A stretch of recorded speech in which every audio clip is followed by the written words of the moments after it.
kwa gutabwa kwananije abagore benshi baritakaje, abandi banze gukaraba, abandi bavuye mu mihamagaro, abandi bananiwe kurera abana babo kuko babuze urukundo rwabo bashakanye, abandi barimo barahimana, abandi basubiye mu byaha, abandi imihamagaro y'Imana ku buzima bwabo yarazimye kuko babuze urukundo rwabo bashakanye. Ariko umva Yesu uko avuga ngo nuguma mu magambo yanjye, amategeko yanjye nuyitaho, uzaguma mu rukundo rwanjye. Nukuri urukundo rwa Yesu rurahagije ngo rugukize imvune zose.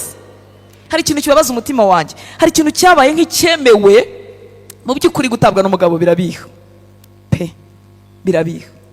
Ariko hari ikintu cyabaye nk'icyemewe mu bagore, cyabaye nk'icyemewe. Muri make umugore watawe n'umugabo, umugabo yagiye handi cyangwa yanagiye burundu cyangwa yagiye agaruka, uburyo bwari bwo bwose cyahindutse nk'icyemewe ko uwo mugore niba ari muri Kristo Yesu, muri make ku isoko y'imbaraga ikamye ko agomba kurambarara. Mwabonye uburyo cyabaye nk'icyemewe? Mbese uwo mugore yemerewe kuva mu muhamagaro? Mbese uwo mugore yemerewe kureka gukomeza iby'agakiza? Mbese uwo mugore yemerewe gukomeza guseka, kutazongera guseka? Mbese uwo mugore atakaje umunezero bya burundu? Mwabonye uburyo cyabaye ikigeragezo kimeze nk'icyemewe? Ibindi bigeragezo byose, ushobora kurwara kanseri, ushobora gukubitwa n'ibigukubita ugasa nk'uwihanganye, ariko ikigeragezo cyo gutabwa n'umugabo kimaze kumera nk'icyemewe mu bagore bafite umwami. Inyota yo kumenya Imana nabyo bishobora kubamo amafuti menshi. Nabaye mu rusengero mw'abantu mwe, mu gitondo nabaga mpari, nimugoroba nabaga mpari. Hari igihe mu rusengero nasengeraga habaga amasengesho y'iminsi myinshi irenga 40, 75 ingahe. Nkajya mu ya mu gitondo mu b'ingenzi, nkajya mu ya nimugoroba, urutanse mu gitondo ariyo, nimugoroba ariyo. Ni koko bifite icyo byamariye, ariko bifite n'icyo byinshi. Ubwo ndimo ndavugana namwe nk'abagore, byica iki? Niba urugero umaze imigoroba ubwo kwezi n'iminsi 30, niba umaze iminsi 60, 75 cyangwa iminsi 100 cyangwa iminsi, kuko biba mu buryo butandukanye mu nsengero turimo, kandi sinarenganya abakozi b'Imana. Niho urugero tuba tugejeje kumenya, tuba twumva twifuza ko abantu bamenyana n'Imana, ariko tukibagirwa gusubira mu rugo nkuko muri mu cyumweru cy'umuryango. Utekereza rero umubyeyi ufite abana batoya, abitatu, 5, 6, 7, 8 nkuko uba mu rusengero mu gitondo akaba mu rusengero nimugoroba iminsi wenda 100. Murimo muratekereza ku bintu biba bimaze gupfa? Inzara z'abana zarashokonkoye, babuze aho babwira mama, babuze ufite ishyaka ry'Imana bambi. Niyo mpamvu ndatekereza ari muri Tito abagore bakuze bahawe umurimo wo kwigisha abagore bato. Haleluya, haleluya. Bahawe umurimo ngo kwigisha abagore bato ibyo kwita ku ngo zabo, no kubaha abagabo babo, no kwita ku bana babo. Umuhamagaro w'umugabo ni mwiza, ariko umugabo nyine ni umugabo, n'umugore ni umugore. Ariko tutabonye abagore bakuze batubwira ibyo kwita ku ngo zacu, dushobora gukorera amahano mu ngo zacu kandi turi mu byiza. Amahano dusize mu rugo akamera nk'aya bagiye mu kuzerera no mu kabari. Muranyumva? Abagiye mu kabari no mu bigare nabo ntibita ku ngo. None natwe bari mu rusengero natwe tukaba batita ku ngo kandi tutagiye habi. Niyo mpamvu Imana yifuza ko abagore bakuze bigisha abagore batoya kwita ku byingo zabo. Uyu munsi umuntu angishije inama, ahamagawe mu murimo w'Imana runaka, ari umugore mutoya, namubwira ngo urugo ni rwo rwa mbere. Hanyuma nkanamubwira ngo humura, Imana yaguhamagaye bizi kuri umugore utari umugabo. Ntabwo Imana izaguhora ko utabaye mu masengesho ya lancha wana niba turena nimugoroba iminsi yose. Ntabwo Imana izabiguhora, ahubwo Imana irifuza ko mubana uri no mu rugo iwawe, ukabitoza n'abana bawe n'igihe cyo kuba mu rusengero ukahaba, ariko atari iminsi yose, kuko uri iki? Umugore. Haleluya. Sinzi impamvu ibyo bije, ariko byari ngombwa kuko turindagiriye mu byo tutakarindagiriyemo. Hari umuntu unyumva? Cyangwa mwebwe mwakijijwe mu gisirimu mugira Imana ntimwarundumuka. Ariko hari igihe turindagirira mu bundi mu bikiza, ariko ugasanga umuntu yabirindagiriyemo. Turimo turavuga Imana mu muryango. Imana iduha ubwenge, iguha ubwenge, yego n'ishyaka ryo kwimenya no kwiga ibyayo, ariko uguhe n'ubwenge bugendana nabyo kugira ngo tugire iyo balance. Mwuka wacu agaburirwe, ni koko, kuko imirimo yo mu nzu y'Imana ikeneye abayikora, ikeneye abadiyakoni n'abadiyakonikazi, ikeneye abapasiteri n'abahamagarwa. Imana irahamagara mu buryo butandukanye, ariko n'iyo balance tuyigire, kuko ndahamya neza ko Imana yaguhamagaye iguhaye n'abana. Imana yaguhamagaye uri umugore cyangwa uri umukobwa, ntabwo ishaka kugira ibyo wica, ahubwo iragira ngo ibyo wakiriye muri yo ubishyire nabo ngabo mu bana. Rero Imana itugirire neza. Reka ngaruke. haleluya. Ibyo simbivugira kugira ngo ungaye ko nishe ibintu, narabyishe pe, ahubwo ndabikuvugira kugira ngo niba uri umugore mutoya ntuzabyice nk'uko nabyishe. Kuko hari igihe tubivangavanga gutyo bigatera abacu tubana gusa nk'aho bafuhiye Imana, vuga atari ku Imana itwara mama nta na rimwe ajya haba, nta na rimwe ajya haboneka, agahora atashye ananiwe kandi atifuza no kutuvugisha. Imana ntifite ikibazo. Yesu ashimwe cyane, haleluya. Kandi hari ibyo utazamenyera ku mugabo kuko inshingano yahawe n'imiterere ye itandukanye n'ibyo twebwe twahawe. Umugore yaba ari umuperezida w'igihugu, yaba ari umupasiteri uyoboye abantu benshi, iyo ageze mu rugo akomereza mu bugore, siko bimeze. Abagabo by'umwihariko wenda b'Abanyarwanda simbizi, harimo abarimo gukora ibinyuranye, ariko abenshi yavuye mu mirimo yo mu rugo abageze mu rugo mu gihe cyo kuruhuka, siko bimeze. Umugore abari muhe ka cyayi, abari mumuzanire kamambiri, abari buguma aho ngaho, n'imirimo yakorera mu rugo ashobora kwikorera mu kiruhuko. Byibuze abenshi harimo abinjira mu mirimo yo mu rugo niko ko bakayikora, cyane cyane bari muri bino bihugu byo hanze batagira abakozi n'ibiki, ariko abenshi nibimenyerewe, nibyo twabonanye na ba data, nibyo tubona n'abandi bagabo bakuze, nuko yageze mu rugo ko baragaye ko kuruhuka. Ariko umugore yabavuye ari umusirikare, ari umupolisi, ari umuganga, ari umupasiteri, ari umuminisitiri, yageze mu rugo akenshi yari umugore mwiza akomereza nyine mu mirimo y'ubugore, siko bimeze. Kandi bimutegereje, kandi n'icyapfuye niwe kibazwa. Tuba twibaza impamvu ibintu bitari ku murongo, kandi tugereye mu rugo rimwe, ariko tugomba kumenya impamvu ibintu bitari ku murongo. Wa mugore kuko ibintu bitari ku murongo, ntago tuvuga ngo ntiwiriwaho, wagombye kuba wiriwaho wiriwe, ariko watanze n'amategeko agera mu rugo akabishyira hehe ku murongo. Imana itugirire neza. Turimo turaganira ku ishusho y'urugo rw'umugore ukijijwe. Ntago mbiganira nk'inarayibonye cyangwa yuko ndi expert, oya, ahubwo kubw'umutima n'ishyaka nifuza ko buri mugore wose yahuzwa n'umugambi w'Imana. Mba numva aho nakosheje nahakubwira kugira ngo ntuhakose, kandi aho nungukiye ku mwami hamfashije nkumva nahakubwira kugira ngo nawe hakunguri. Imana ishimwe cyane, haleluya, haleluya.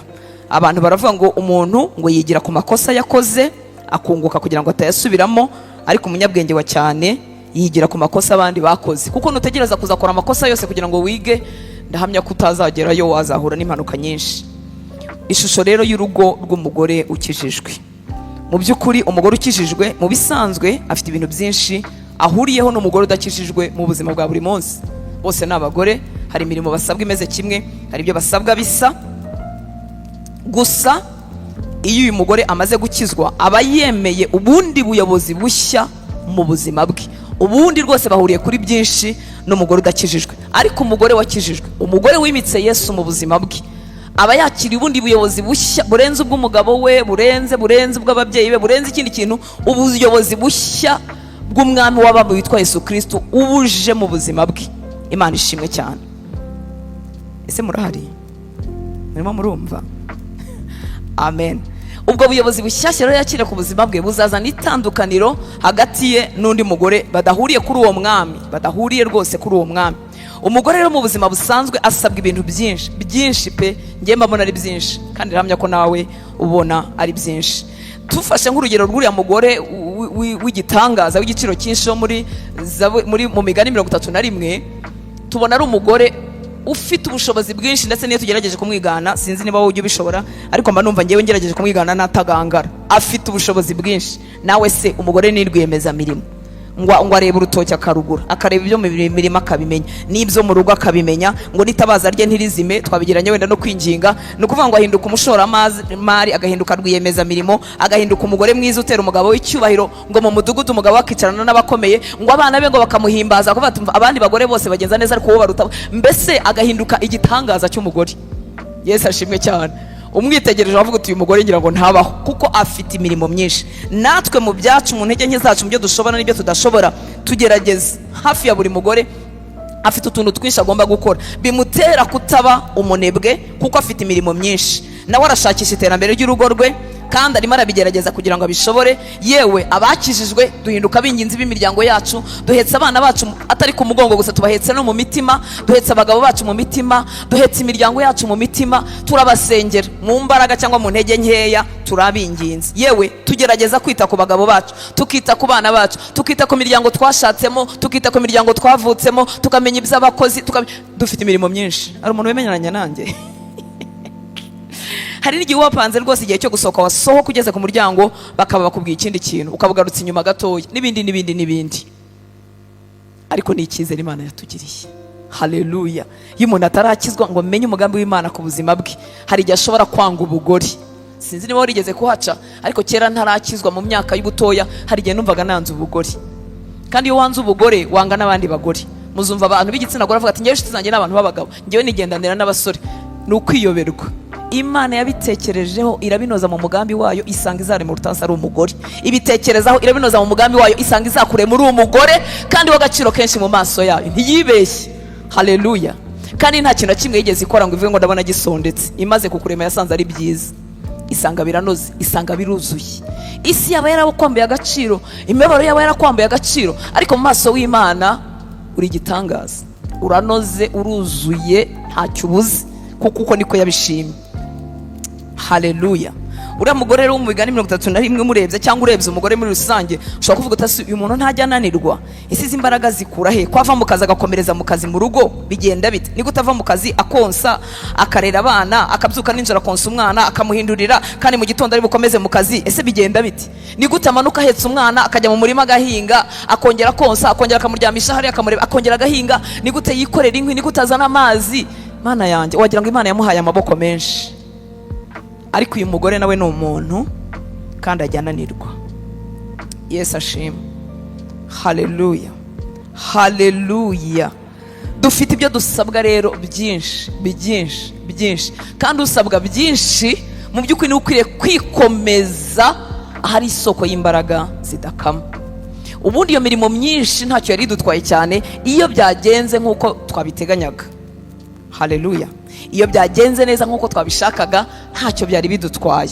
Niba twize cyangwa ducuruje cyangwa dukora indi mirimo tukabona umusaruro wabyo, twagera igihe cyo kubyara tukabona turabyaye, twashakana n'abagabo bacu bakaduhira bakadukunda, abana bacu ntibarware, ntagire ubumuga bavukana, umugabo ntiyirukanwe mu kazi, ntubura amafaranga, mbese ibintu bikagenda neza uko twabishakaga. Ubundi iyo mirimo ntacyo yari idutwaye. Ariko nshuti z'Imana, hano ni ku isi hajya hazamo ibitateganyijwe, hakazamo ibitunguranye, hakazamo ibigoyi, hakazamo kurwaza, hakazamo gupfusha, hakazamo kubyara umwana umugaye, hakazamo umugabo wakubanye umupagani, hakazamo bene wanyu batagukunze, hakazamo aho uvuka bakugoye, hakazamo abo washatse nabo bakugoye, hakaza ibintu bitandukanye n'ibyo twari twiteze.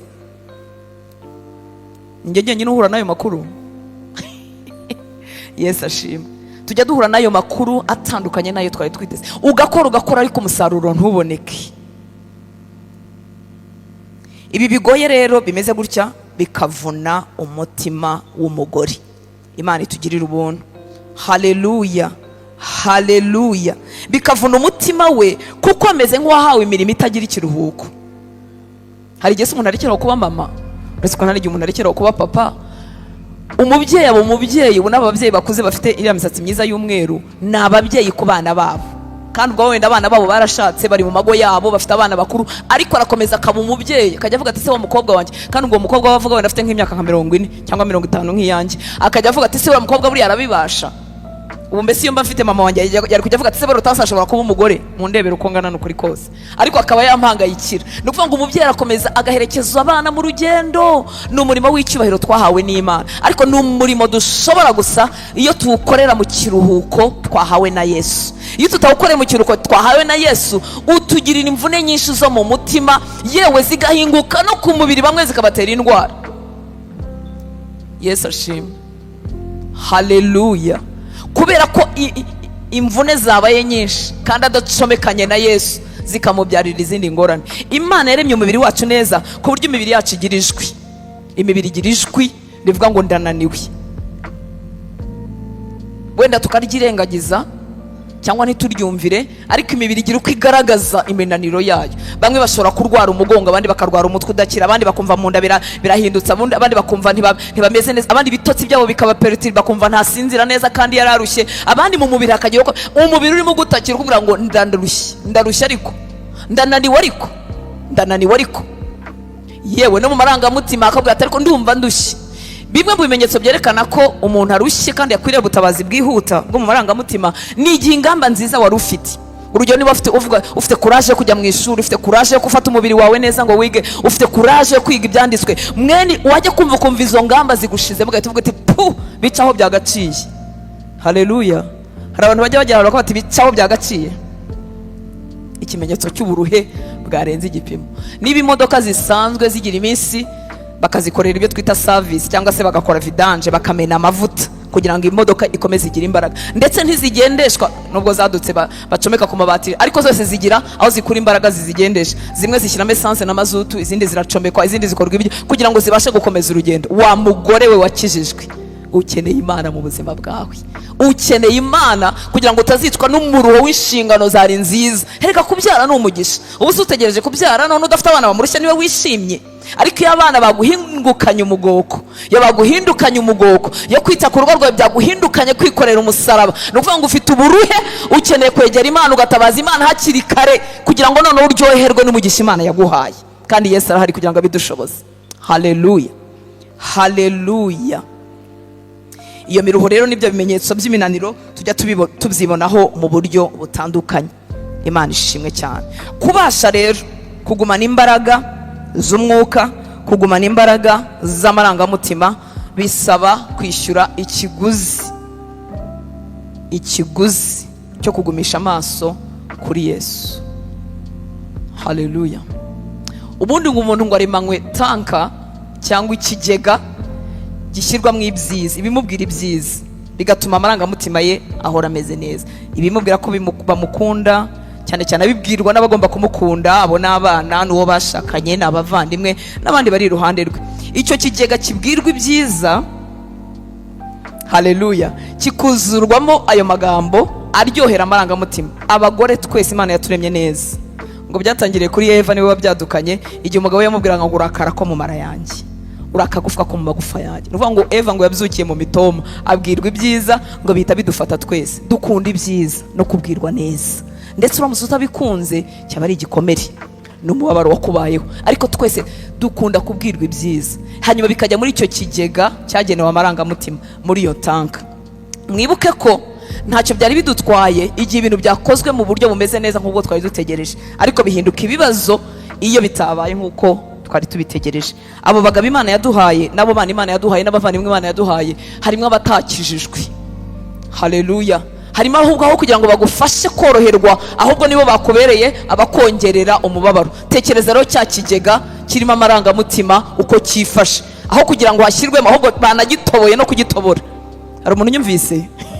Uretse kongeramo ahubwo bashyizemo n'umwenge, ku buryo nawe utase nakubwira ngo ndagukunda bitari bugufate, kuko bagitoboje imibabaro runaka. Ukeneye Yesu muri iyi si idasakaye nk'uko bavuze, ukeneye Yesu. Haleluya. N'abavuga ibyiza nibaza uzaryoherwa, ariko iyo Yesu yabanjemo ibindi birakunda byose bigafitinga. Imana itugirire neza. Kubasha no kugumana imbaraga z'umwuka n'imbaraga z'amarangamutima bisaba ko wowe wishyura ikiguzi. Ikiguzi wishyura si cyo kujya ku musaraba Yesu yagiyeyo, ikiguzi wishyura si cyo kwikiza Yesu yarabikoze, ariko ikiguzi wishyura ni uguhoza amaso ku isoko y'imbaraga ariyo yitwa Yesu. Twese dutunze amatelefoni cyangwa benshi turayikoresha ku manywa tukayicomeka nijoro. Hariho n'abanyuzamo bakayicomeka ku manywa cyangwa bakagendana ibindi biyongeramo umuriro kubera ko wenda yakoreshejwe cyane cyangwa batiri yayo yananiwe. Ubu buzima turimo turavugana n'abagore bakijijwe, ntago bushoboka.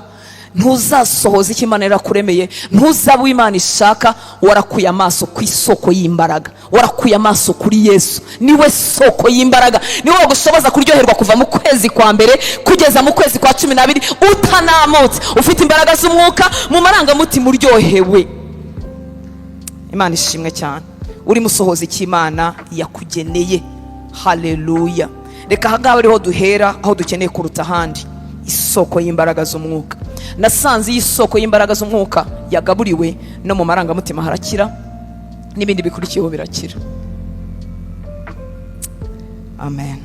Yesu arahagije. Reka dushingire aya magambo ku cyanditswe kiri mu butumwa bwiza bwanditswe na Yohana igice cya 15, turasoma umurongo wa mbere kugeza ku murongo wa 11.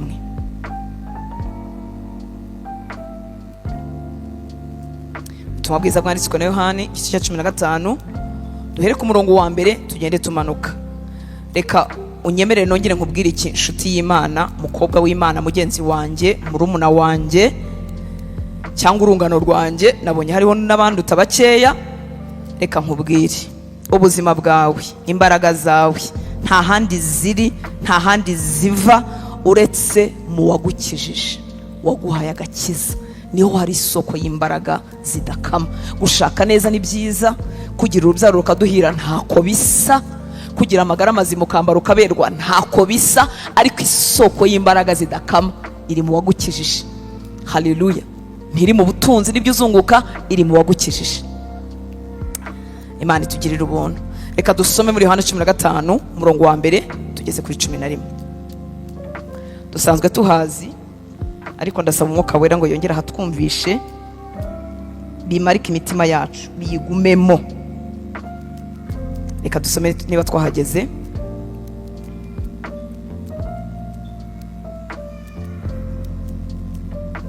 Ngo ninjye muzabibu w'ukuri, kandi Data niwe uwuhingira. Ishami ryose ryo kuri njye ritera arivanaho, naho iryera ryose ararikaragira. Ndasoma muri Bibiliya yitwa Ijambo ry'Imana, nusanga binyuranye gatoya na Bibiliya yera ntacyo bitwaye, irimo ikinyarwanda cyoroshye hano. Ngo ishami ryose ryo kuri njye ritera arivanaho, naho iryera ryose ararikaragira, ngo ribe risukuye rirusheho kurumbuka. Ishami ryeza imbuto arikorera nk'isuku, agakuraho ya mashami yitwa ibisambo nk'ayo ku makawa, agakuraho ibintu byose byaribuza kwera imbuto, niko kurikaragira, ngo ribe risukuye ribone uko rirushaho kurumbuka.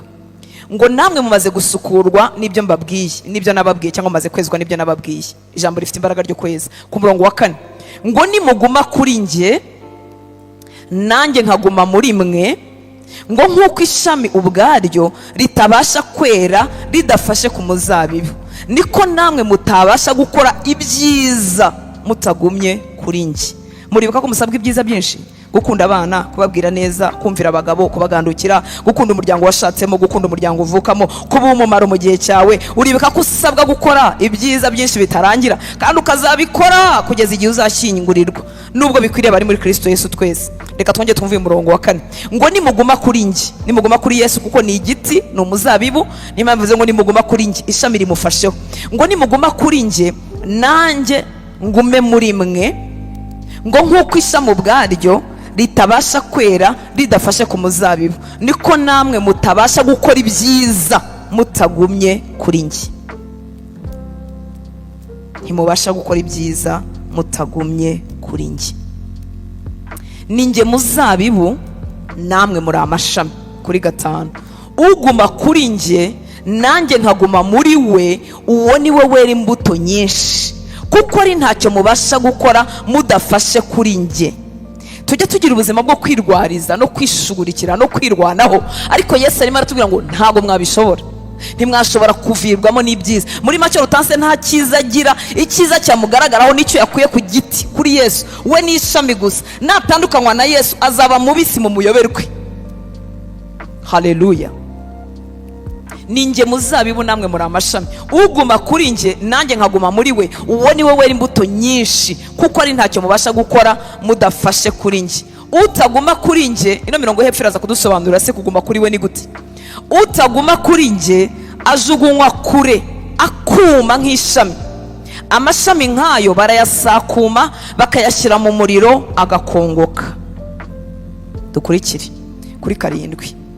Nimuguma kuri njye n'amagambo yanjye agahora muri mwe. Bavuze ngo amaki? Amagambo yandi agahora hehe? Nimuguma kuri njye n'amagambo yanjye agahora muri mwe, musabe icyo mushaka cyose muzagihabwa. Nindi Imana yasezeranyije gusaba ibyo ashaka, ni umuntu ufite amagambo ya Yesu muri we. Haleluya. Kubera ko amagambo ya Yesu muri njyewe azavangura ibipfapfanya Rutansi yakundaga bitagira umumaro. Haleluya. Asigira iby'umumaro binezeza Imana. Azamvangurira amasengesho yari guhaza irari ryanjye gusa kuko amagambo ya Yesu yagwiriye muri njyewe. Haleluya. Haleluya. Imana ishimwe cyane. Nimuguma kuri nje n'amagambo yanjye agahora muri mwe, musabe icyo mushaka cyose muzagihabwa. Ngo igihesha data ikuzo nuko mwera imbuto nyinshi, nibwo muzaba abigishwa banjye. Nguko data yankunze niko nanjye nabakunze, nimuguma mu rukundo rwanjye.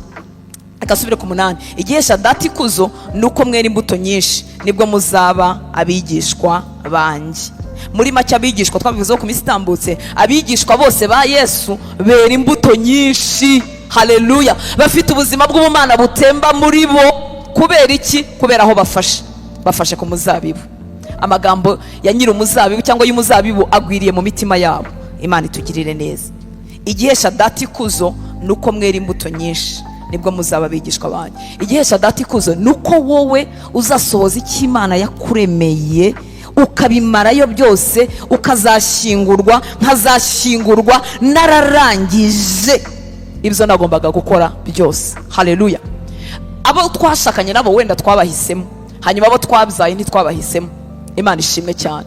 Ariko nabo twashakanye nubwo twabahisemo, ni ukuri Imana igiyobora intambwe z'umuntu. Ntago wayobye uwo muri kumwe n'uwo nguwo.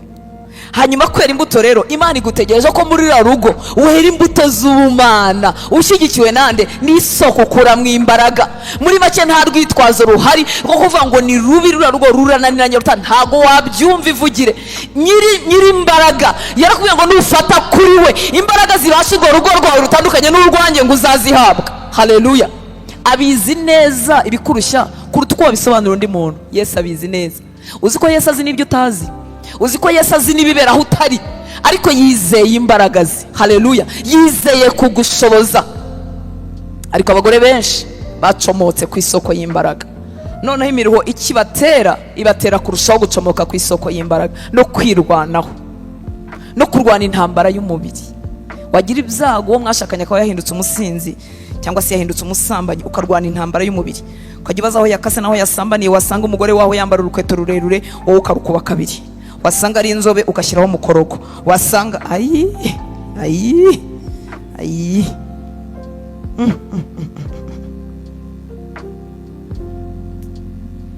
harimo n'abishyurana. Ubu ngubu hariho abishyurana, umugabo yakataha, umugore nawe agakataha, bikaba kimwe.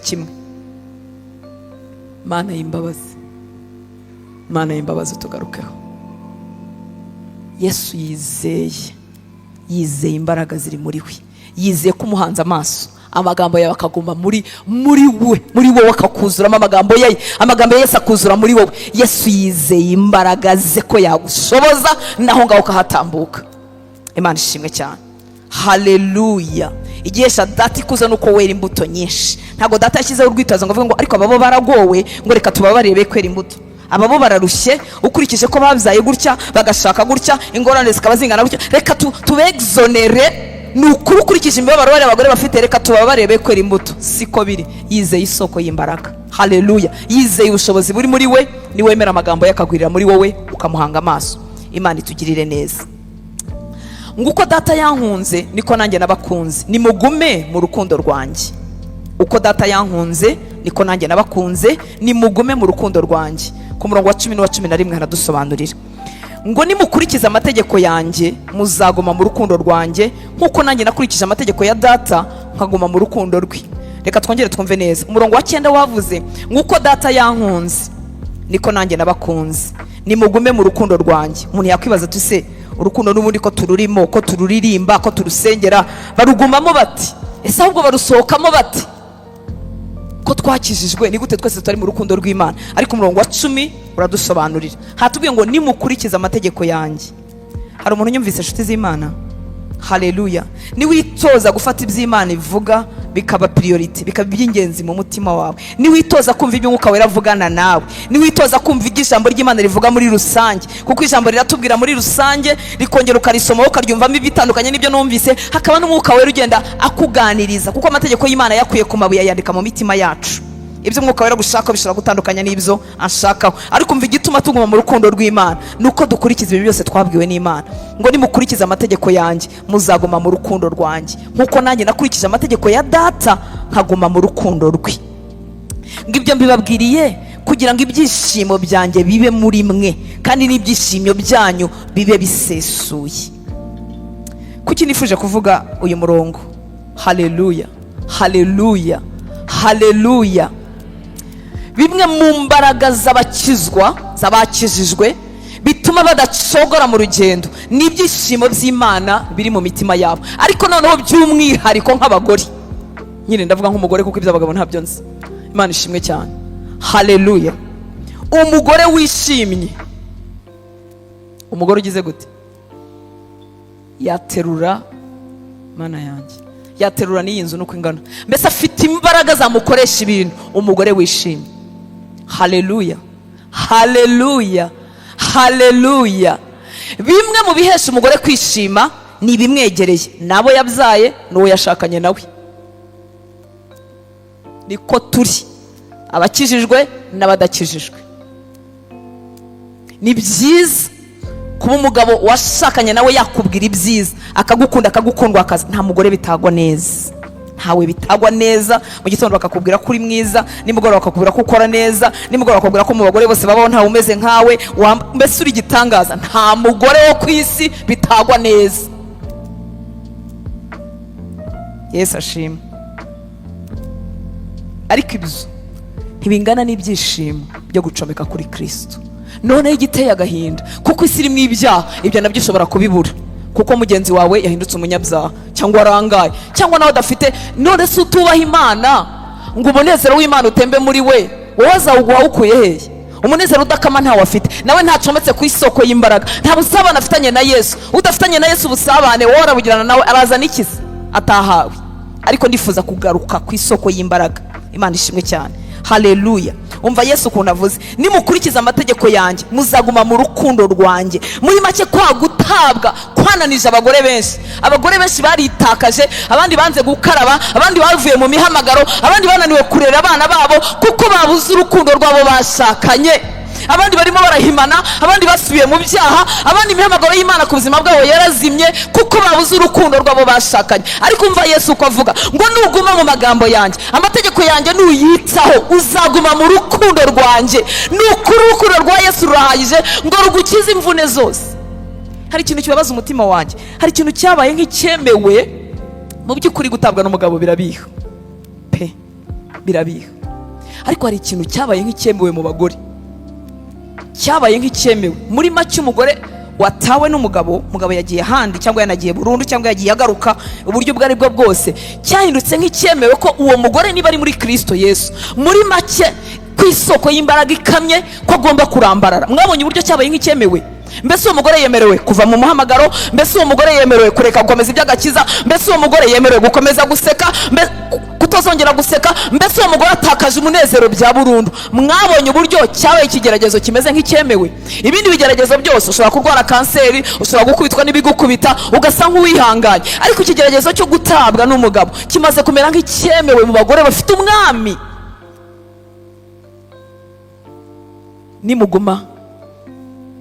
Nimwumvira amategeko yanjye muzaguma mu rukundo rwanjye. Ni ukuri urukundo rwa Yesu rwagukiza imvune z'umutima. Haleluya. Rukagukiza imvune z'umutima kugeza igihe mugenzi wawe azakirizwa nawe akaruzamo, natanaruzamo nabwo ukaguma mu rukundo rwa Yesu. None se ko tudatanga agakiza nshuti z'Imana? Umurimo wacu ni ukwera imbuto no gusenga. Sinzi niba hari umuntu unyumvise, ariko mbonye abagore benshi bari beza mu mwami. Ikigeragezo cy'urugo kibatesha umurongo burundu.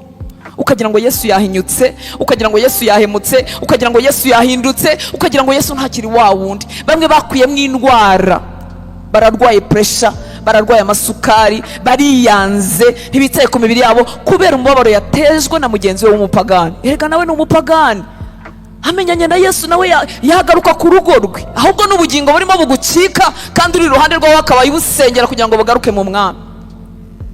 Icyama hakagira abagore banyumva, abategereje neza y'Imana kubo bashakanye, abategereje neza y'Imana kubo babyaye, mugategereza mu rukundo rw'umwami.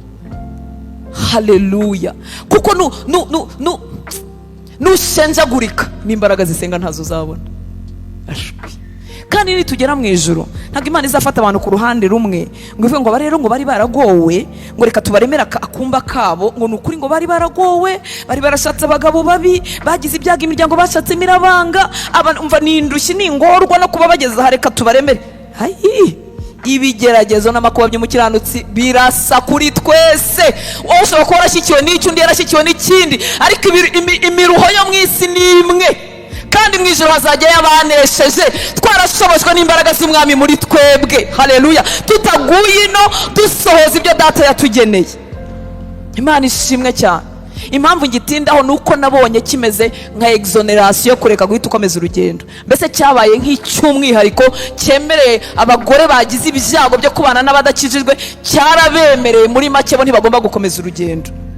Nyamara umwami wacu yaratubwiye ngo nimukurikiza amategeko yanjye muzaguma mu rukundo rwanjye, muzarwumva ku manywa na nijoro, ruzabakiza imvune z'umutima, ruzabakiza umuruho, ruzabahembura, ruzababera imbaraga. Haleluya. Akatwihaho urugero akivuga ngo kuko nanjye nakurikije amategeko ya data nkaguma mu rukundo rwe, ngo ibyo mbibabwire kugira ngo ibyishimo byanjye bibe muri mwe. Haleluya. Ibyishimo byanjye bibe muri mwe, kandi n'ibyishimo byanyu bibe bisesuye. Aya magambo abagore bakwiye kuyumva. Kubera iki? Ubabazwa n'umugabo abana bakabihomberamo. Ubundi twakabaye tuvuga ngo ese ko tugize ibyago uyu mugabo akaba atari kwita ku bana, njye w'umugore ngiye kwambara imbaraga byibuze amahagarare mu cyuho, ariko umugabo arakubabaza n'abantu kabareka. Ntubakoresha devoir kuko agahinda karakwishe, ntubasubiza umushiho urakwishe, ntacyo uvugana nabo, ntubabwire uti bana banjye muzaba abagabo, ntubabwire uti bakobwa banjye Imana izabagirira neza. Ndetse hari abarenzaho barimo batoza abakobwa babo ko abagabo bose ari babi. Uramwishyura murangije, wishe umwana wawe uramurangije. Reka mbabwire ko ubupagani bwose tubona uri ku bagabo no ku bagore ni umurimo wa Satani, sibwo bushake bw'Imana. Hoya pe, Imana yifuza ko abantu bose bamenya ukuri bagakizwa. Umwanzi ufite ni Satani, si umugabo wawe, si umwana wawe, si umuryango washatsemo. Ariko nucogora mu rukundo, imbaraga zisenga ntazo uzabona, imbaraga zirwana intambara y'umwuka ntazo uzabona, imbaraga zikomeza kuburira abandi ntazo uzabona.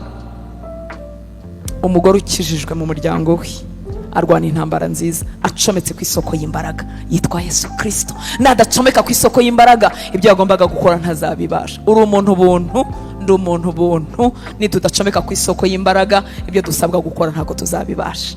Imana ishimwe cyane. Kandi nasanze Yesu ari mwiza, nta bintu na bimwe yigeze aduhamagarira kubigendamo dushinyirije. Haleluya. Kwihangana kwa Kinyarwanda gutandukanye no kwihangana kw'imbuto y'umwuka wera. Hari umuntu unyumvise? Kwihangana kwa Kinyarwanda kurashinyiriza, kukambara kugatebeza, kukarenzaho ngo bene wanyu batabimenya, n'urungano rutabimenya. Uko no kwihangana kwa Kinyarwanda, kwihangana gukomoka ku mwuka wera. Haleluya. Kuzana kwihangana n'ibyishimo, kuzana kwihangana na kwizera, ntago gutera gushinyiriza, kuzana ubumana muri twebwe. Haleluya. Kubera iki? Yesu aradutwaje, imiruho yacu arayidutwaje. Ni ukuri kwihangana kwa Kinyarwanda gutandukanye no kwihangana kw'imbuto y'umwuka wera. Haleluya. Haleluya. Haleluya. Igihe Paulo na Sila barimbaga muri gereza bakubiswe, ntago kwari kwihangana kw'abayuda kuko ntago ari abanyarwanda, kwari ukwihangana k'umwuka wera. Zari umurimo Imana yakoze muri bo. Inkoni zirahari, ibikomere birahari, ariko bafite undi munezero izo nkoni zitabasha kugeraho. Ni ukuri ibyo bintu bibaho. Bagore beza, nshuti z'Imana, ni ukuri kose Yesu yagusigiye aho ucomeka, Yesu yagusigiye ubuzima. Ariko naritegereje sanga abagore bafite amagambo y'Imana muri bo ni bake. Abagore bamwe bagerageje bafite indirimbo muri bo, kandi izo ndirimbo ntibazi ntibabasha kuzitandukanya n'ibyanditswe. Ashobora kuvuga ati ijambo ry'Imana riravuga, agahita avuga indirimbo. Imiruho iduteje kuzenguruka hirya no hino mu bahanuzi bafite imbaraga, abafite amavuta. Insengero turazizengurutse, turazimaze. Imana iraduhaye umutima mwiza woroshye umerekera Imana, ariko umuntu atabaye maso, uwo mutima awurindagiriramo.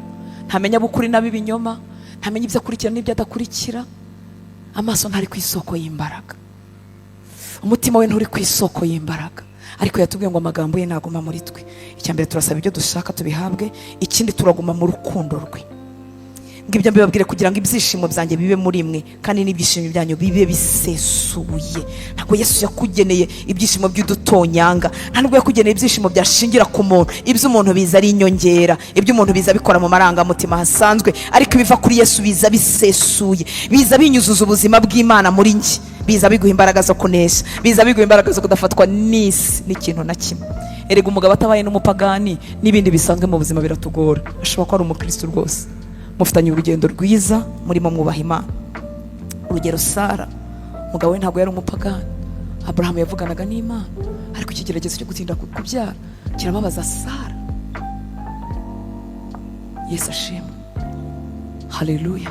Ari kumwe n'umugabo utarebye ku ruhande, ari kumwe n'umugabo uvugana n'Imana, ufite amasezerano y'Imana, ariko haje ikindi kibazo cyo gutinda gusa, kandi cyaramuhinyije Sara.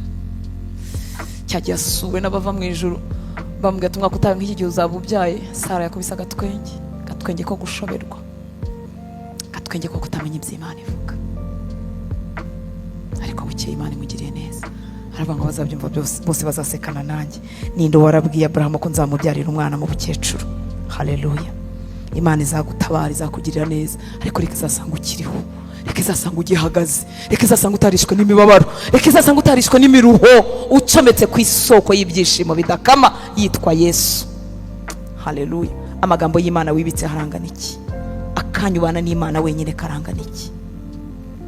Kusabwa byinshi, kwita ku bana no kwita ku rugo, nudacomeka ku Mana uzabishobozwa n'iki? Imana itugirire neza. Reka ntange ingero z'abagore hanyuma ngane ku musozo. Hari umubyeyi witwa Ana muri Luka igice cya 2, yari umupfakazi, turamuzi. Reka nsome Luka 2:36 kugeza kuri 38. Ngo hariho n'umuhanuzikazi witwaga Ana, umukobwa wa Fenuweli wo mu muryango wa Asheri. Yari ageze mu zabukuru kandi yari yaramaranye n'umugabo we imyaka 7. Ibi bintu mujya mubyumva, imyaka 7 abantu baba bakiri muri honeymoon, ibintu biryoshye. Amarana n'umugabo imyaka 7 yonyine, ubupfakazi baragatsindwa na Uwiteka. Ariko ntibwamumaze imbaraga, nubwo yapfaka yari muto. Ngo maze arapfakara, amara imyaka 84 adasiba mu rugo rw'ingoro. Ndasoma muri bibiri ijambo ry'Imana, amara imyaka 84 adakamye imbaraga. Haleluya. Imana kiragiye bayisangaga mu rusengero bakahigira ibyabo, ariko abo bari bafite undi mwihariko. Mu gihe Mwuka Wera yari atarasukwa, bo bari bamufite. Haleluya. Niba ubupfakazi butaramumaze imbaraga, n'ukuri nawe ucometse kuri Yesu wagira ubuzima butoshye, bukomeze kumva amagambo y'Imana n'ibyiringiro by'Imana bizima. Imana ishimwe cyane. Ngo maze arapfakara, amara imyaka 84 adasiba mu rugo rw'ingoro, akorera Imana ijoro n'amanywa, yigomwa kurya kandi asenga. Uyu mukecuru aransinda kweri, yigomwa kurya kandi asenga. Ngewe mba mfite gahunda zo kwiriza, bimwe nkabyica, ubundi nkabikora, ubundi nkabyica. Ariko umukecuru urengeje imyaka 80 ngo yahoraga mu nzu y'Imana, yigomwa kurya kandi asenga. Ngo nuko uwo mwanya umva abaziriswe ku isoko y'imbaraga, bacometse ku isoko y'imbaraga, bahorana amakuru mazima y'ijuru. Ngo nuko uwo mwanya Ana araza ashimira Imana, kandi iby'uwo mwana abitekereza bari bategereje bose ko Yerusalemu ivanwa mu buja. Aje kuvuga kuri Yesu. Haleluya. Ubupfakazi ntibwamumaze imbaraga. Inshuti y'Imana, n'ukuri Yesu wacu ni muzima. Nta kigeragezo cyagenewe kukumara imbaraga nucomeka ku isoko idakama yitwa Yesu. Haleluya. Haleluya. Haleluya. Reka turebe umukobwa witwa Esteri. Esteri tumuvuga kenshi, abantu bamuvuga kenshi. Ibyago bibonetse, amatangazo atanzwe yo kwicwa, ntabwo Esteri yari kugira ubuzima butabaza Imana adasanzwe yitabaza, ariko biratwereka ko bwari ubuzima bwe. Bagore beza, twakwiga ibintu byinshi, twakwiga gutegura inzu, twakwiga guteka, kandi koko ni mu byige, biranahari hirya no hino kuri internet. Twakwiga kwambara, twamenya ibijyana n'ibindi, amabara ajyana n'atajyana, twakwiga gusokoza, twakwiga ibintu byinshi. Ngo twakwiga no kwikunda, nabyo abantu barabyiga mu marangamutima. Hari ibintu byinshi twakwiga bifite n'umumaro, ariko umumaro wabyo ni mugufi.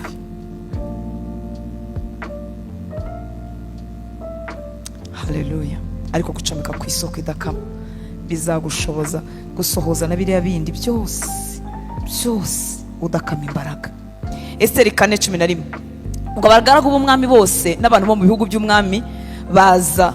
Esiteri 4 kuva ku murongo wa 11. Abagaragu b'umwami bose n'abantu bo mu bihugu by'umwami bazi yuko umuntu wese arimo arasubiza Moridekayi.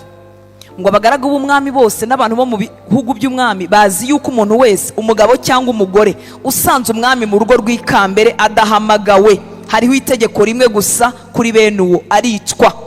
Keretse umwami atunze inkoni ye y'izahabu, bisobanurwa ngo akire. Ariko njyewe maze iminsi 30 umwami atampamagaye ngo musange. Ubwo byari amahoro ra abagore, haleluya.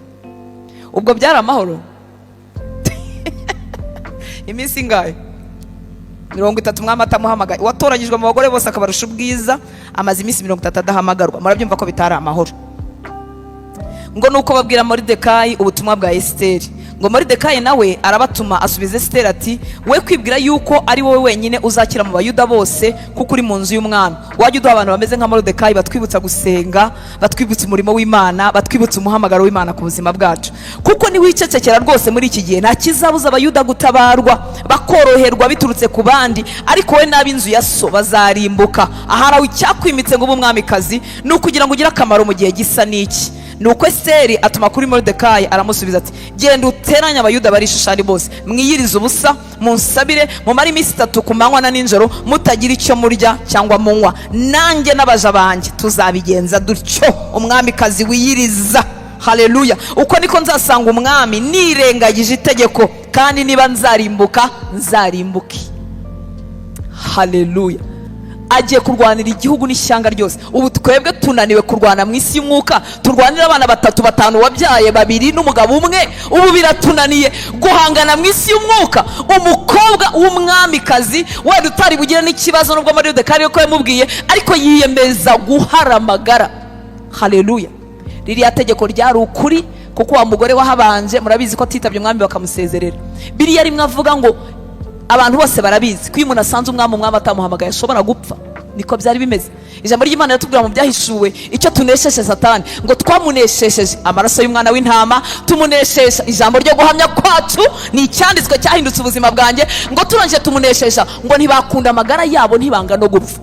Abagore benshi no kuko Imana yaturemye turi softi, turakaba softi rwose, ntacyo bitwaye ujye woroha. Ururwabya rworoshye mu mubiri uroroshye. Ukeneye gutwikirwa n'umugabo wawe, ukeneye protection y'umugabo wawe, ukeneye protection y'igitsina gabo mu mubiri, ariko mu mwuka nshuti z'Imana natwe turi biharamagara. Ijambo ry'Imana ryatugezeho ngo ridusimbuke.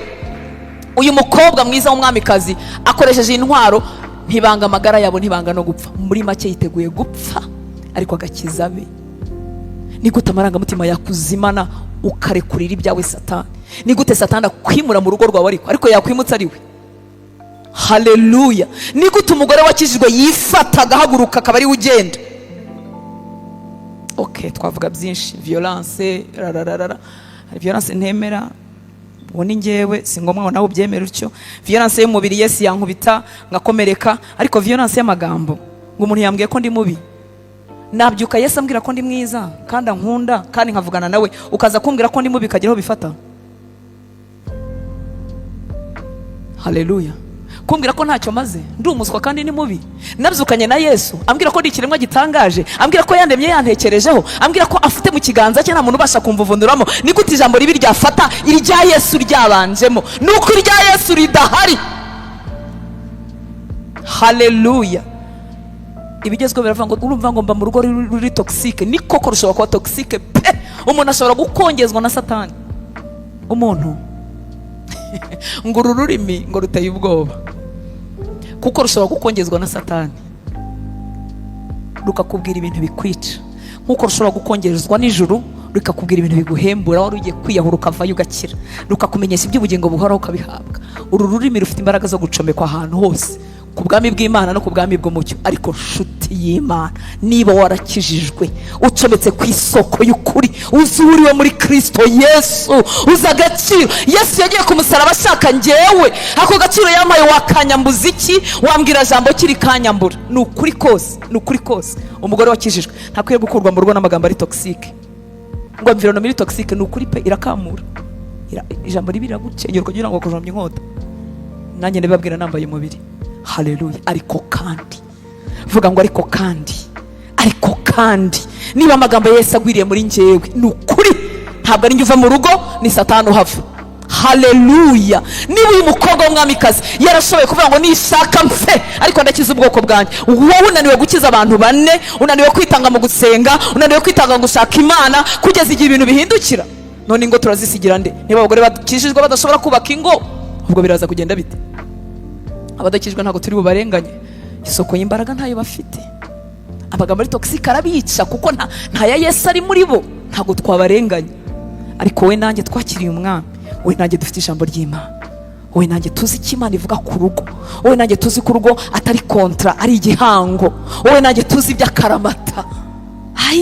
Wowe nanjye twabikijwe iby'Imana yavuze, wowe nanjye tuzi ubwiru bw'Imana, wowe nanjye tuzi ko nyuma y'ubuzima hari ubundi, wowe nanjye tuzi ko Yesu n'itorero bageranyijwe n'umugabo n'umugore, wowe nanjye dufite ayo mabanga, ntabwo twabaho nk'abatayafite. Imana iri kumwe natwe kugira ngo iduhe imbaraga. Umwami Yesu ari kumwe natwe, imbaraga zizagushoboza ntuzamenye iyo zizava. Icyo usabwa ni ukwemezwa mu mutima, ukavuga uti Yesu ibyo ushaka nibyo nzabamo. Erega Satani atubuza gukomeza urugendo, azaguterera heza, azaguterera hari umutima wawe cyane, nuko azagutera, ariko ukwiriye kuba igiharamagara. Imana ishimwe cyane. Haleluya, haleluya, haleluya. Aravuga ngo nibagende bateranye basenge, nawe agiye gusenga. Ntiyari kwitabaza gusenga adasanga ngo ubuzima busenga, yari kwitabaza ubwiza, kuko yari yarahaje kubera ubwiza. Yari kwambara akisiga kipodora, agakora make up, agasokoza imisatsi, agashyiraho inzara, akongeramo ibibuno, akajya imbere y'umwami. Yari kwitwaza ubwiza, ariko icyatumye yitwaza amasengesho biragaragara ko mu buzima bw'ibanga yarasanzwe aziranye n'Imana ye, yaraza hasanzwe atabariza bagore b'umwami. Twahawe ibanga. Haleluya. Umugore ukijijwe n'igitangaza kigenda, uri uw'igitangaza mu maso y'Imana, uri igikoresho cyazana impact mu rubyaro rwawe, uri igikoresho cyazana impinduka mu muryango washatsemo. Niko ko Satani azakwanga, azakurwanya, ariko ushyigikiwe n'ijuru, ushyigikiwe n'ijuru, ushyigikiwe n'ijuru. Imana ishimwe cyane. Haleluya. Umwami ni mwiza. Nongere mbibutse bagore bagenzi banjye, barumuna banjye, nabo tungana, n'ababa bandutse mu mubiri, turi inzabya zoroshye nk'uko Bibiliya ivuga. Dukenera protection, dukenera kurindwa n'abagabo bacu mu mubiri, ariko mu mwuka siko bimeze. Haleluya, haleluya. Mu Bagalati igice cya 3, reka mbere kuri 26 kugira ngo ngere kuri 28 ho nshaka. Ubundi hatangiye hatubwira ko amategeko yatubereye umushorera kugeza igihe Kristo yaziye. Haleluya. Tukakizwa n'ibyo Yesu yakoze. Kuri 26 baravuga ngo mwese muri abana b'Imana mubiheshejwe no kwizera Kristo Yesu, kuko mwese ababatijwe muri Kristo muba mwambaye Kristo. None ntihakiriho umuyuda cyangwa umugiriki, ntihakiriho imbata cyangwa umudendezo, ntihakiriho umugabo cyangwa umugore, kuko mwese muri umwe muri Kristo Yesu. Inyuma turi abagore, inzabya zoroshye, yewe hari n'imihamagaro rwose twagiriye abagabo, hari n'imirimo twagiriye abagabo, ndetse abagore barimo kubyanga. Ndimo ndabona barimo kwishyiraho imiruho myinshi. Uranga kuba umugore no kwishyiraho imiruho, kandi nahawe umugabo iruhande rwanjye uri protecting, ndabyanga. Why? Kuki nishyiraho indi miruho kandi ngisanga? Ariko mu mwuka, haleluya, mu mwuka nawe watumbagira, wavugana n'Imana, watunga impano z'Imana, wamenya icyo Yesu avuga ku rugo rwawe, waba umujyanama uvanye mu ijuru ukabibwira umugabo wawe, wadownloadinga icyo ijuru rivuga ukakivuga ku rugo rwawe. Haleluya. Nta muyuda, nta mugireke, nta mbata, nta umudendezo, nta mugore, nta mugabo, kuba ari muri Kristo Yesu.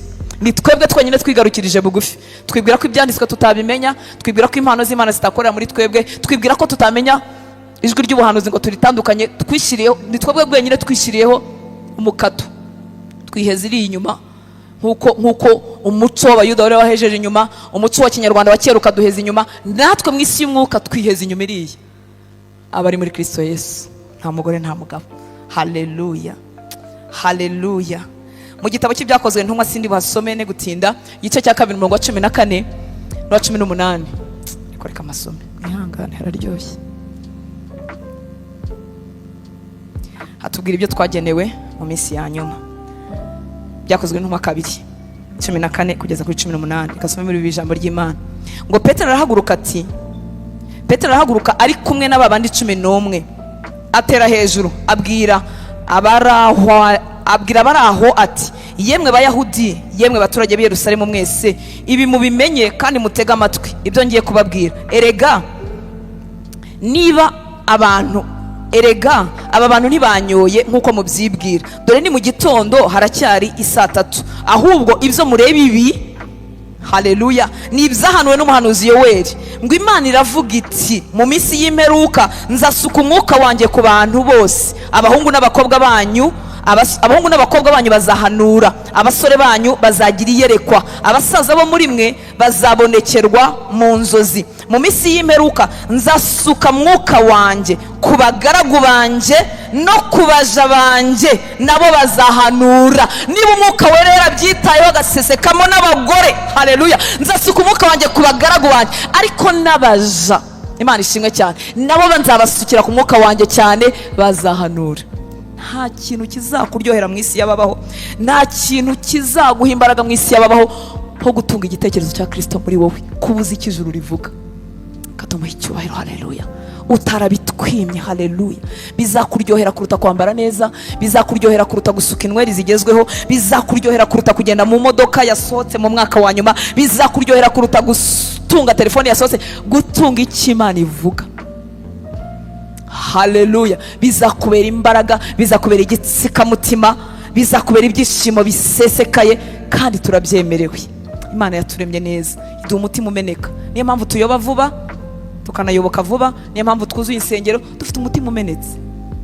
Kandi reka mbabwire inshuti z'Imana, mu gihe cya crisis Imana ikoresha ibitemewe, ikoresha ibinyantege nkeya, kuko ibyemewe n'ibifite imbaraga biba byumva bidakenewe Imana. Bagore inshuti z'Imana, ni ukuri dufite intege nkeya, dufite n'imiruho myinshi, ariko ibyo ngibyo bikwiye kudutera gusanga Imana, haleluya. Ukabwita sinshoboye, sinzi kurera abana, sinzi no kuba umugore, nta naho nabyigiye, sinzi kwiga ijambo ryawe, sinzi no gusenga, ukamwemera muri izo ntege. Akunda imitima imenetse, akunda imitima iciye bugufi, akunda imitima itihagazeho, akadusikira iby'ijuru, akakumara imvune z'ubuzima niba waragize ibyago ugahura nazo, akakumara ibikomere byo mu bukumi, akakumara ibikomere byo mu bwana, akakumara ibyo byose wahuye nabyo utagombaga guhura nabyo, kandi akakumenyesha icyo abivugaho, utarinze kwirukanka inyuma y'abantu, kuko umwuka wera twaramuhawe. Ese hari umugore wakwemera gushyira amavi hasi agasenga?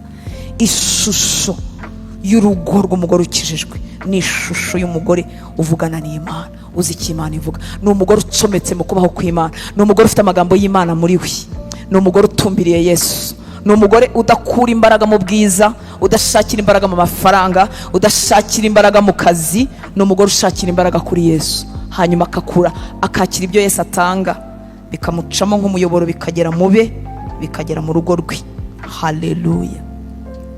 Imana itugirire neza. Debora turamuzi mu gitabo cy'Abacamanza igice cya 5, 7-8. Debora ni urugero rw'umugore w'igitangaza. Debora yari umugore, ndahamya ko yari afite abana n'umugabo, umugabo we baranamuvuga Rapidote, ariko ijambo ry'Imana riratubwira ngo abatware ba Isirayeli bose bari barananiwe. Debora ntiyahaguruka nk'umuvugabutumwa, nubwo yari umuhanuzi kaza akaba n'umucamanza, ariko sizo mbaraga yahagarukiyemo. Aravuga ngo njyewe Debora mpaguruka nk'umubyeyi, mpaguruka nk'umubyeyi wa Isirayeli. Twese abagore Imana yatugiriye neza, iduha ikintu cy'ububyeyi. Niyo mpamvu ushobora kubona umugore wasinze ariko atembana n'umwana we. Niyo mpamvu ushobora kubona umugore w'umunyabyaha utaramurikirwa n'umwami ajya mu buraya kugira ngo agaburire umwana we. Imana yaduhaye ikintu cy'ububyeyi. Waba warabyaye mu nda, waba utari wabyara, Imana yaduhaye ikintu cy'ububyeyi.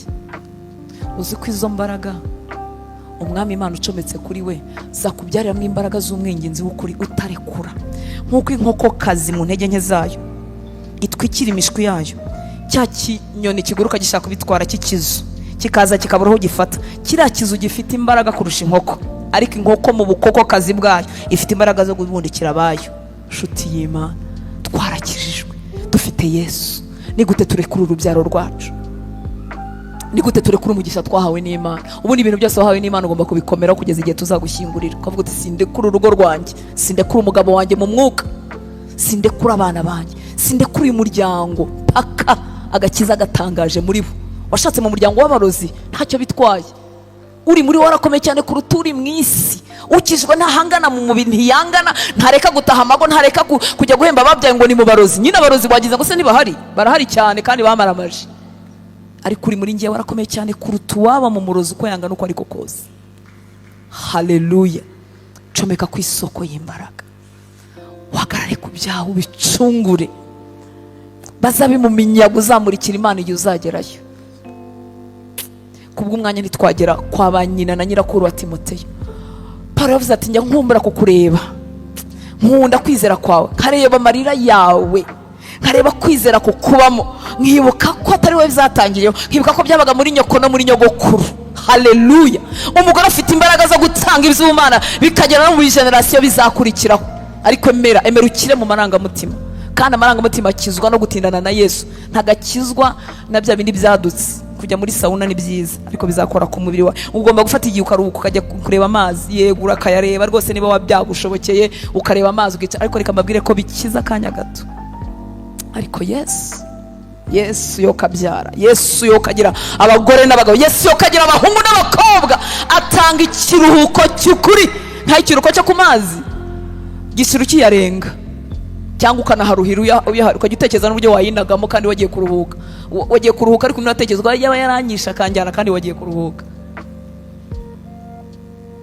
Mureke twabivuze ku munsi w'ejo, ariko mureke twe kubibira umubiri gusa ngo tugarukire mu bwiza. Murebe uburyo twirwanaho tukaba beza, tukagerageza pe, kandi rwose jya uba mwiza, wiyiteho, kore siporo, urye neza uko Imana izagushoboza, ariko wibuke isoko y'imbaraga zidakama ni Yesu. Abamurebyeho bose baviriwe n'umucyo, mu maso hawe ntihakongera kugira ipfunwe ukundi. Abamurebyeho bose bahawe imbaraga zidakama. Sinazanywe no kukubabaza no kukwibutsa icyaba kikuruhije, nazanywe no kukubwira isoko y'imbaraga zidakama. Nazanywe no kukubwira udasunika abamuganaho, nazanywe no kukubwira utabara abanyantege nke, nazanywe no kukubwira ushoboza abadashoboye, nazanywe no kukubwira uhora azana itangiriro rishya mu buzima bw'abantu, nazanywe no kukubwira waguha umunezero kandi uhagaze mu bintu bitanejeje. Ikibazo si ubunini bw'ikibazo ufite. Urugero nk'ikibazo cyo gutinda kubyara kiragatsindwa n'Uwiteka, birababaza. Natwe tukaba Abanyarwanda tukaba turakubajije niba utarabyara, tukongera tukakubaza, ukagera igihe ukumva urashaka kwihisha abantu. Ariko reka nkubwire, abategereje kubyara siko bose bishwe n'agahinda. Harimo abishwe n'agahinda, harimo abacometse ku isoko y'imbaraga, bategerejanye ibyiringiro, bafite umucyo mu maso habo, bizeye umwami wabo. N'ibindi bibabaje bitandukanye, ariko nucomeka kuri Kristo ntacyo uzaba amahoro. Reka duhaguruke tugire ibyo tumwereka, reka dusenge. Muzanira urugo rwawe, muzanira abawe, muzanira ubuzima bwawe cyane cyane. Nibwo arashaka guca muri we ngo akuzuza ibye, akuzuza imbaraga ze, akuzuza umunezero. Wenda yaguhaye agakiza mbere y'abandi mu bana, kugira ngo ace muri wowe nabo abasange. Waba ufite umugisha wo mu bana nawe warakijwe, yubaha Imana, ariko nawe ukeneye kwidawunirodingira ku Mana, kwikurira ku Mana ibizima bivuye ku Mana, ukagira inama uwo mutwara Imana yaguhaye, ukamugira inama zivuye ku Mana. Hari igihe bindi kurwitwazo, twaba dufite ba Abrahamu mu nzu bavugana n'Imana, kumva wowe ibintu byo gusenga cyane no kumenya ijambo ry'Imana ukajya wumva ntibikureba. Birakureba kuko ubugingo bwawe nubwo mufatanye ari umugore n'umugabo, ariko ubugingo bwawe n'ubwawe, n'umwuka wawe n'uwawe. Reka tumuzamure amaboko tugire ibyo tumubwira mu magambo yacu.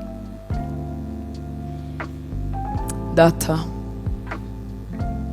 tuzanye ubuzima bwacu mu biganza byawe, uratuzi muri detaye. Ijambo ryawe ryarambwiye ngo ubasha no kubara imisatsi yo ku mitwe yacu. Twese turi imbere yawe nk'abakobwa bawe, abakobwa b'umwami. Turimo abatoya, turimo abakuze, turimo ababyaye n'abategereje kubyara, turimo abafite ingorane zitandukanye batabasha kuvuga, turimo abahagaze mu bihe by'amahoro biryoshye by'ibyiza wakoze. Nuko turi, kandi twese uratuzi mu mu buryo butandukanye. Uratuzi muri detaye, uratuzi muri details, uratuzi turyamye, uratuzi tubyutse, uratuzi twashoboye ibyo wadusabye, uratuzi byatunaniye, uratuzi twifuza kuguhamya tugasanga ntitwaguhamije, uratuzi twagombaga kwera imbuto tugasanga ntitwazeze, uratuzi Uwiteka Mana Nyiringabo twagomba kuvuga ijambo ryiza ku bana bacu no kuba twashakanye ugasanga twatanze umujinya, uratuzi Uwiteka Mana Nyiringabo, uratuzi byatunaniye, uratuzi twabishoboye. Tugarutse imbere yawe Mwami muri uyu mugoroba w'abakobwa bawe tuje kuvoma ku isoko idakama, turahindukiye, twemeye ko amagambo yawe azaba muri twe, twemeye ko tuzaguma mu rukundo rwawe, twemeye ko tuzitoza kukumvira, twemeye ko turi bukura amaso ku byo twerekejeho bidakiza bitarama, tuje kukubwira ngo tugufitiye umwanya, amaso yacu tuyahanze wowe, tuzicara ku birenge byawe, tuzazindukira imbere yawe, tuzarara imbere yawe, amagambo yawe azagwirira muri twebwe, tuzayarya ku manywa, tuzayarya nijoro, tuzarema ibicaniro by'amasengesho iwacu mu rugo, twakira imbaraga zawe zidushoboza. Mwuka wera nshuti nziza, suka ubuzima bw'ubumana muri twe, suka ubuzima bw'ubumana muri twe, ntabwo twabyishoboza ariko tukuzamuriye amaboko ayingu dusukira ubumana, suka kubatizwa ku mwuka wawe wera, suka imbaraga zawe nizo zashoboza abanyantege nke nkatwe. Turakwemereye Mwami, turakwemereye Mwami waba sengeye buri mukobwa wawe ufite ibimuhiga byamunamuye agatakaza umunezero w'agakiza, biriya byishimo tubwiye ngo uzabiduha bisesekaye, reka bibe umugabane we kuva uyu munsi, reka guhanga amaso ategerezanye ibyiringiro. Nongeye gusenya uburiganya bwa Satani bwose mu miryango yacu mu izina rya Yesu. Ibyo umwanzi yatwibye akabihagararamo tukaba ari twe tubyimukamo, nje gushyira iherezo ku mirimo ye mu izina rya Yesu. Ibikorwa bye byose, ibyo yatwibye byose mbishyizeho iherezo uyu mwanya. Mvuze imbaraga zawe ku bakobwa bawe, mvuze kunesha. Tugusabye imbabazi kandi aho twabereretse, ijambo ryawe riratubwira ngo ntitubererekere Satani. Tugusabye imbabazi aho twabereretse, twananiwe, twacogoye, cyangwa aho tutabaye maso, kandi waratubwiye ngo nitube maso dusenge, waratubwiye ngo nituve mu bisindisha kugira ngo tubashe kugira umwete wo gusenga. Tugusabye imbabazi aho twagiye mu bisindisha bya telefoni, iby'imyenda, iby'ubwiza, bikadutwara amasaha n'amasaha n'iminsi, ariko kwicara ku birenge byawe bikaba bike. Tugusabye imbabazi muri iki kigoroba, utugaruka Uwiteka Mana Nyiringabo, uduhe balance nzima y'abakobwa bo Mwami, aho tugomba kuzinduka utuzindure, aho tugomba kuryama kare kugira ngo tuje kwibatura dusenga, udushoboze Mwami w'abami. Kura amaso yacu ko bitagira umumaro, kura amaso yacu kubisa n'ipiganwa riri mu bagore ryo gupiganirwa ubwiza, kura amaso yacu kubitagira umumaro, utwibutse ko ubu buzima burimo bushira, utwibutse ko nyuma y'ubuzima hari ubundi, kugira ngo dukomere ku mugabane ukomeye isi idashobora kutwambura. Udukure mu kwirushya no kwiganyira muri byinshi, nk'uko wabwiye Marita ngo Marita urirushya wiganyira muri byinshi. Mbega ko tujya twiganira ibyo twambara, tukiganyira tuvuga ngo iriya kanzu ngo nari narayambaye ubushize ngo ubusenda yiga. Ayi Mwami mwiza, dukure mu bitafite umumaro, dukure mu kurebera ku bantu batari bo, uduhe kuguhanga amaso mukunzi mwiza, uduhe kuguhanga amaso maze utwubake uko ushaka. Ndasenze ngo usubize gusenga kwa buri mukobwa wawe, uhanagura amarira ku maso ye, kuko urabishoboye. Umutwazi byari bimuremereye, kuko waratubwiye ngo yemwe abarushye n'abaremereye nimunsange ndabaruhura. Reka aze gusohokana ikiruhuko cy'ukuri, atazongera kwamburwa, kuko ari wowe wahanze amaso. Turemera ubuhamya n'amashimwe, nitugaruka Mwami kuvuga imirimo mu bakobwa bawe muri uru rusengero, tuzaba twongewe ubuhamya n'amashimwe bushyashya. Uwo mugisha batanze kugira ngo iki gikorwa kibeho, ubagire neza. Amagambo yawe Mwami uyandike mu mitima yacu, ntibisigare hano, kandi Mwuka wera wowe uvuga ibyari bikwiriye kuvuga, ubivugire mu mitima yacu, ibidakwiriye byibagirane bivemo, wandike ibyawe mu mitima yacu. Umugisha abakobwa bawe bategura ibicaniro by'abakobwa, ubaha umugisha, ubagire neza. Umugisha itorero, abashumba n'abandi bose bitanga kugira ngo uyu murimo ugumeho. Ni mu izina rya Yesu dusenze, amen. Imana ibahe umugisha cyane, murakoze.